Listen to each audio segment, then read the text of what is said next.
Welcome to the Voice of UK News Updates. Washington नुमाइंदा the voice of UK Blair House में गुज़िश्ता रोज तकरीब में सदर जो बाइडन ने पाकिस्तानी सफीर रिजवान सईद शेख का खैर मकदम करते हुए कहा कि अमेरिका अहम आलमी और इलाकाई चैलेंजेस से निपटने के लिए पाकिस्तान के साथ खड़ा रहेगा।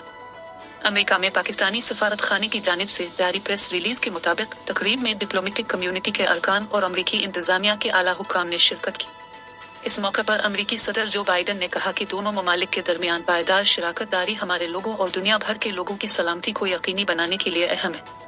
अमेरिका अपने वक्त के सबसे अहम आलमी और इलाकाई चैलेंजेस से निपटने के लिए पाकिस्तान के शाना बशाना खड़ा रहेगा। हमारे ममालिक माहौलियाती तब्दीलियों, इलाकाई सलामती के खतरात और आलमी सतह पर सेहत की सूरत हाल को दरपेश अहम चैलेंजेस का सामना करने के लिए मुत्तहिद है। हमें सलामती, तिजारत और सरमायाकारी, इक्तिसादी तरक्की, यूएस पाकिस्तान ग्रीन अलायंस के फ्रेमवर्क और खुशहाली में मुश्तरका मुफादात को उजागर करते रहना चाहिए। उन्होंने कहा कि दोनों ममालिक के दरमियान ताल्लुकात इलाकाई इस्तेहकाम और सलामती के लिए भी अहम हैं। हम दहशतगर्दी के खतरात से निपटने के लिए अमेरिका पाकिस्तान ताउन को सराहते हैं। हम अमेरिका पाकिस्तान ताल्लुकात को मजीद मजबूत बनाने के ख्वाहिशमंद हैं।